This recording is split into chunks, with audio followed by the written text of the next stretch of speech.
is Helen Rhodes, and I am a graduate student at National American University.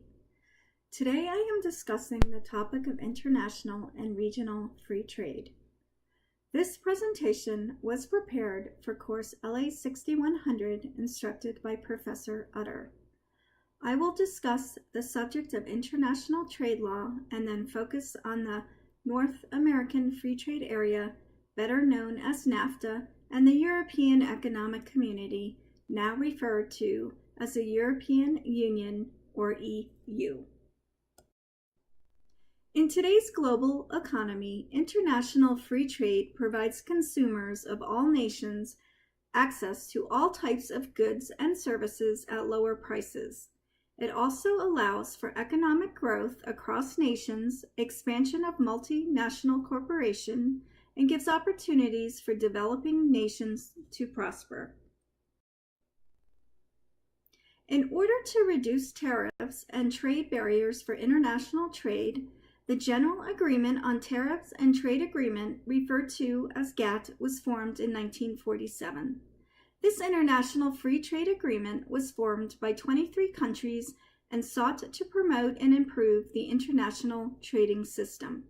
The GATT agreement was administered at its headquarters in Geneva, Switzerland, where trade disagreements were heard and a non-binding dispute process was handled to prevent trade war from happening. The GATT agreement was considered the most important trade agreement of the 20th century, and the organization successfully operated for almost 50 years.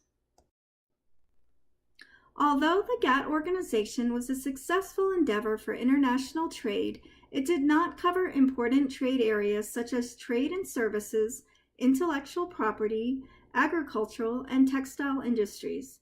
The World Trade Organization, or WTO, replaced the GATT organization in 1995.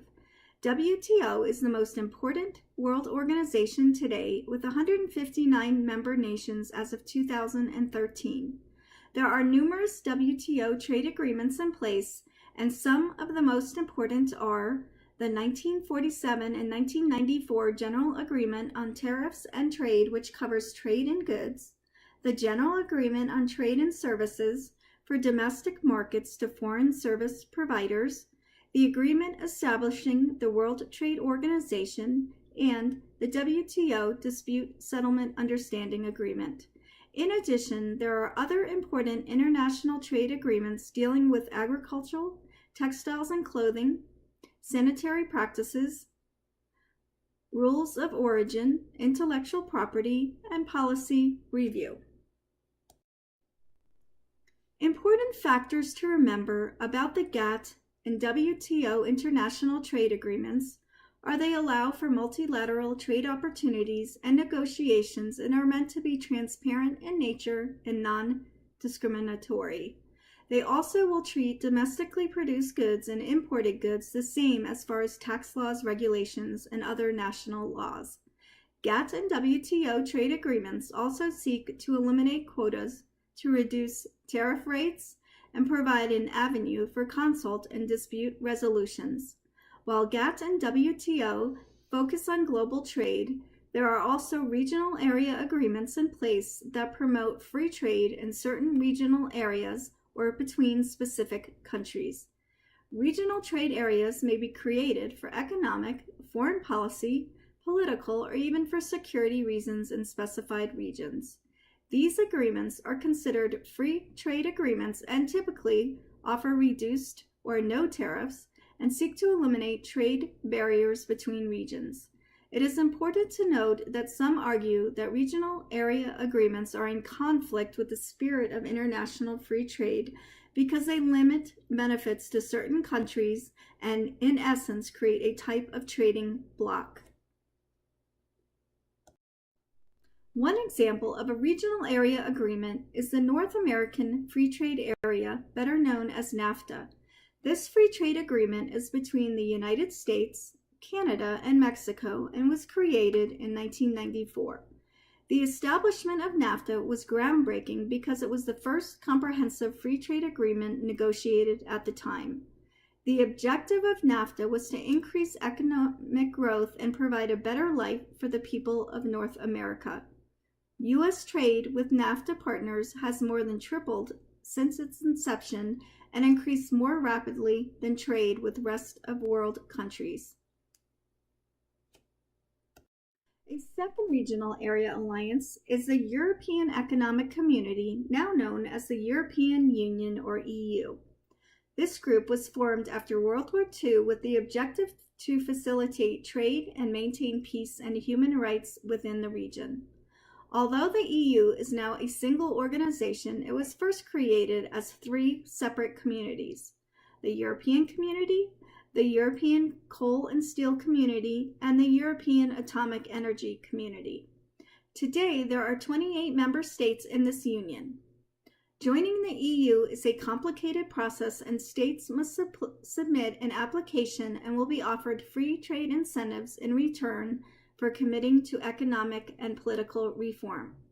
One important success in the EU was the unification of members with the conversion to a single currency.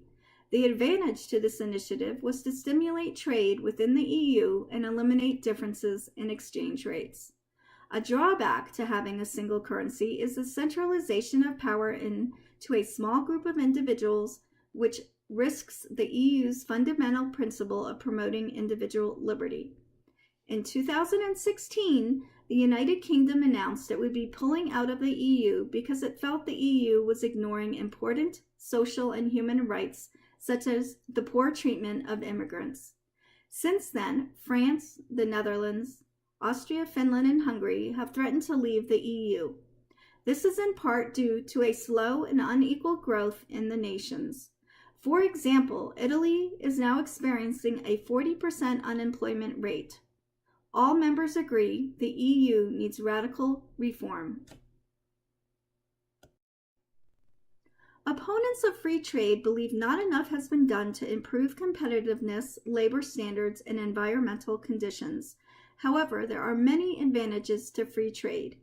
These advantages include improving economic, political, and social relations between countries, creating a competitive global market through deregulation and reduced tariffs, which leads to more efficient manufacturing processes and increases availability of lower-priced goods, improving worldwide living standards, and working conditions. In conclusion, the advantages of free trade agreements far outweigh the disadvantages. Free trade has paved a pathway for economic opportunities and growth across the globe. Thank you for your time, and I hope you have enjoyed and learned from this presentation.